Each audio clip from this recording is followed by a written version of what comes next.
क्योंकि चिराग को अब दूसरा नीतीश नहीं बनने देगा बीजेपी। एक नीतीश को तो 20 साल से झेल ही रहा है ना, तब तो यही वो हार जाएंगे। पहला चुनाव यही हार जाएंगे। पहले चुनाव से पहले ही वो हार जाएंगे। नीतीश कुमार के बगैर बीजेपी बिहार में राजनीति नहीं कर सकती है, ये बात बीजेपी भी समझती है। अब चिराग को जैसे मनावे, मांझी को जैसे मनावे। हमारे जो सीट हम 2020 में जीते हैं, सामने चिराग का उम्मीदवार था ना, बावजूद हम जीते हैं। तो ऐसा सीट तो हम छोड़ने का सवाल ही नहीं है। नमस्कार, द इंडिया टॉप देख रहे हैं। मैं हूं आपके साथ बिरजू सिंह। मुख्यमंत्री आवास में नीतीश कुमार आज अपने तमाम बड़े नेताओं के साथ तकरीबन 2 घंटे तक मीटिंग की। सवाल है कि इस मीटिंग में हुआ क्या, और हर व्यक्ति जानना भी इस सवाल को चाहता है। मेरे साथ वरिष्ठ पत्रकार संतोष सिंह है। सर, लोग जानना चाह रहे हैं कि भाई आखिर इस मीटिंग में नीतीश कुमार ने फैसला क्या लिया, क्या चर्चा हुई? देखिए, बिहार की राजनीति पर नजर रखने वाले लोगों के लिए एक बड़ी खबर यह है कि इस बार नीतीश मतलब खुद उसका कमान अपने हाथ में ले लिए कि कैसे लोगों को टिकट देना है और किस तरीके से टिकट देना है। एक इमेज बनाने की कोशिश हुई कि इस बार टिकट वितरण को लेकर भी नीतीश उस तरीके से इन्वॉल्व नहीं है। लेकिन 3 दिनों से जो बैठक हो रही है, वो बैठक कहीं न कहीं ये संकेत दे रहा है कि नहीं, नीतीश कुमार पूरे उस मामले में इन्वॉल्व है। और नीतीश कुमार जो समता पार्टी के दौर से जो उनके साथ जो उनके हर परिस्थिति में, मतलब 2014 के लोकसभा चुनाव के दौरान भी जो उनके साथ खड़े रहे, ऐसे लोगों को वो तवज्जो देने की बात कर रहे हैं। पुराने लोगों को मौका मिलेगा। और जो पुराने लोग के जो अब उस स्थिति में नहीं है, उनके परिवार के लोग जो जदयू के साथ जुड़े हुए हैं, दूसरी प्रायोरिटी उनको दी जाएगी। तो मतलब आयातित उम्मीदवार जदयू में जो भी सीट मिले आपको दिखाई नहीं देगा कि जो है ये आयातित कहीं किसी बीजेपी में, लोजपा में, कांग्रेस में, आरजेडी में कहीं था, वो आके चुनाव लड़ गया, वो दिखाई नहीं देगी। लेकिन इसकी कोशिश बड़ी चल रही थी। 2020 आपने भी देखा, उस वक्त आरसीपी सिंह जैसे लोगों की चली थी और कई सीटें जेडीयू हारी। तो कारण कहा गया कि भाई उम्मीदवारों का चयन सही तरीके से नहीं हो पाया था। आरसीपी वो जो दौर था ना, उसमें आरसीपी हार की एक बड़ी वजह रही। बाद के दिनों में जब मंथन हुआ तो किस तरीके से टिकट का वितरण हुआ, उस पर बड़ी आलोचना हुई थी आरसीपी की। और उस एक वजह ये भी था, आरसीपी को बाद के दिनों में राज्यसभा नहीं भेजना, फिर पार्टी से बाहर कर दिए गए। उसकी वजह 2020 का चुनाव ही था, क्योंकि पूरी तौर पर नीतीश ने उस पर भरोसा किया था। और नीतीश को लगा कि नहीं, मेरे साथ छल हुआ, मेरे पीठ में खंजर इसने भोंका है, उसकी सजा उन्होंने दी है। लेकिन इस बार लग रहा था कि नीतीश उस स्थिति में नहीं है। अब कैसे टिकट बांटेंगे, क्या होगा। लेकिन पिछले 3-4 दिनों से जो सीएम हाउस से खबर आ रही है, वो खबर यही है कि इस बार नीतीश कुमार टिकट वितरण, क्योंकि देखिए पहली लड़ाई उनकी यही है। अगर टिकट वितरण करने में वो अपने कार्यकर्ताओं को तवज्जो दिए, धन बल बाहुबल का उस तरीके से जोर नहीं चला, दूसरे पार्टी के नेताओं को टिकट या फिर एक अलग विचारधारा के मानने वाले लोगों को टिकट अगर दे दिया गया, तब तो वो चुनाव से पहले ही हार गए। पहले ही हार गए। हाँ, इतनी समझ हमें लगता है कि इस तरीके की सोच नीतीश कुमार के अंदर अभी भी जिंदा है कि नहीं। विचारधाराओं की जो लड़ाई, देखिए ये तय है कि इस बार के चुनाव के बाद की राजनीति होगी। चुनाव में तक सब अपने अपने कमान का तर्कस जो है सो निकालने वाला नहीं है, चुनाव के बाद निकलेगा। तो उस ऐसी स्थिति में नीतीश के अगर वफादार लोग जीत कर नहीं आएंगे, तब तो नीतीश 60-70 सीट भी जीत कर आए तो इनके लोगों को, इनको मुख्यमंत्री नहीं बनने देगा। ये भी तो हो सकता है ना। इसलिए ये चीज़ें कहीं न कहीं एक समझदारी ये है बनी है कि नहीं, हम टिकट देने में इस बार, और जो चीज़ें देखने को मिली कि चाहे ललन सिंह हो, चाहे संजय झा हो, चाहे विजय चौधरी हो, इन लोगों से बात जरूर हो रही है। लेकिन टिकट के मुद्दों पर वो उनका चॉइस चल रहा है कि नहीं, जो नाम आप लेकर आए हैं उसमें किन चीज़ों को हमको प्रमुखता देना है। और उनके पास पहले से सारा फीडबैक है।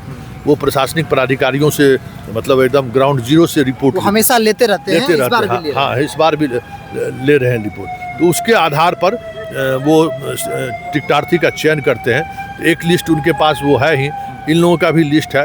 तमाम लिस्टों पर चर्चा हो रही है। लेकिन इस बार तय मानिए कि चाहे वो 105 पर लड़े, चाहे 101 पर लड़े या 102 पर लड़े, नीतीश कुमार का जो उम्मीदवार होगा वो आयातित नहीं होगा, वो धनबल बाहुबल के सहारे। नीतीश कुछ न जाते जाते कुछ दे कर गए। हाँ, जो नीतीश के लिए पूरा जीवन अपना दे दिए, ऐसे लोगों को ज़्यादा खोजा जा रहा है। नीतीश जी खोज रहे हैं कि भाई ऐसे लोगों को हमको टिकट देना है। जो समता पार्टी से हमारे साथ जुड़े रहे हैं, भरोसे के साथ, विचारधाराओं के साथ, कुछ भी हुआ, कहीं भी गए, वो हमारे साथ बने रहे, तो उनको हम टिकट देंगे। ये एक सवाल ये भी उठता है जो चिराग पासवान के संदर्भ में सवाल है। चिराग पटना में उनकी पार्टी की मीटिंग है, खुद दिल्ली में है, जो बयानबाजी हो रही है, जो सीट चाह रहे हैं जेडीयू छोड़ने को तैयार नहीं, लगता है कि वैसी परिस्थिति कुछ सीटें जेडीयू छोड़ देगी चिराग को बनाने के लिए? देखिए, वो 2 टूक कह दिए हैं नीतीश जी, ललन सिंह को भी और संजय झा जी को, कि भाई जो सीट हम 2020 में जीते हैं, सामने चिराग का उम्मीदवार था ना, बावजूद हम जीते हैं, तो ऐसा सीट तो हम छोड़ने का सवाल ही नहीं है। किसी भी हाल में वो सीट नहीं छोड़ेंगे। बाकी जो सीट है उस सीट में आप लोग बात करिए, बीजेपी को कह दीजिए कि जो 45 सीट है हमारे पास, उसमें नाम वहाँ सुमित सिंह को छोड़ने वाले हैं हमें, ना शंकर सिंह को हम छोड़ने वाले हैं, और ना ही ये जो मटिहानी से जो है उसको हम छोड़ने। कुशेश्वर पर भी दावा है। हाँ, कुशेश्वर, कल्याणपुर, ये सब पुराना उनका जीता। कुशेश्वर वाला तो उपचुनाव में चिराग का उम्मीदवार का जमानत जब्त हो गया, 2 बार लड़े फिर भी जीती दोनों। हाँ, जमानत जब्त हो गया उनका।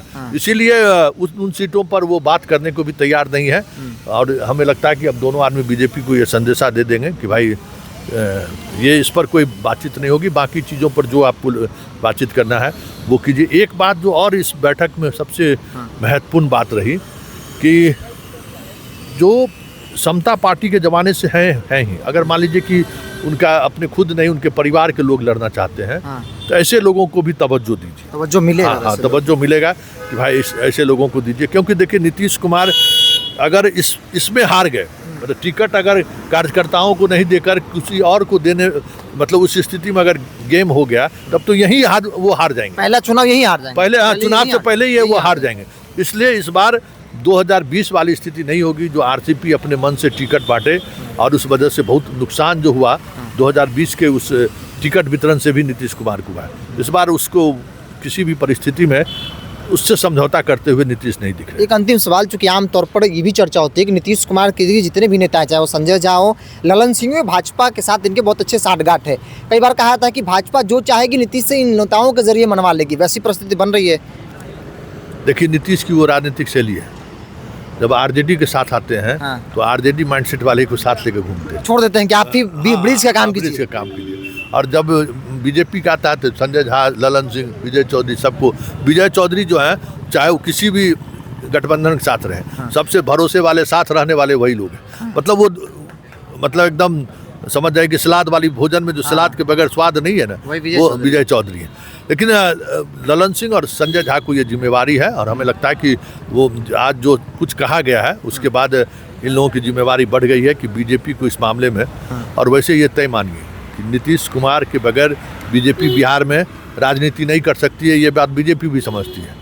इसलिए जो वीटो लगाएंगे नीतीश कुमार, वो बीजेपी को मानना ही पड़ेगा। अब चिराग को जैसे मनावे, मांझी को जैसे मनावे, वैसे ये बात समझ लीजिए, मांझी जो कह रहा है ना कि 15 गांव हमको दे दीजिए, हाँ, वो बिना बीजेपी के इशारे से नहीं कह रहा है, क्योंकि चिराग को अब दूसरा नीतीश नहीं बनने देगा बीजेपी। एक नीतीश को तो 20 साल से झेल ही रहा है ना, अब 30 सीट दे देगा, 20 सीट जीत जाएगा, 5 को मंत्री बन जाए, तो उसके बाद चिराग को इतना आसान थोड़ी होगा हटाना। नहीं, फिर तो वो 2005 वाली परिस्थिति फिर बना देंगे वो स्थिति। तो चलिए, नीतीश कुमार किसी भी हाल में उन सीटों के साथ कोई कॉम्प्रोमाइज़ नहीं करना चाहते हैं जो पिछली बार जेडीयू चिराग के अलग लड़ने के बावजूद भी जीती थी। तो जो चर्चा है, उन चर्चाओं को लेकर सीएम आवास में भी नीतीश कुमार ने उन नेताओं के जरिए बीजेपी को क्लियर मैसेज दे दिया है कि कोई कॉम्प्रोमाइज़ नहीं, 20 वाली परिस्थिति नहीं, हम अपने हिसाब से एक सीट का चयन करेंगे, उनके उम्मीदवारों का चयन करेंगे किसी भी हाल में, चूँकि अंतिम चुनाव है और अंत भला तो सब भला, और इसी के साथ ये चुनाव जो है वो नीतीश कुमार की प्रक्रिया शुरू हो गई। वरिष्ठ पत्रकार संतोष सिंह थे जिन्होंने अंदर की बात आपको बताई।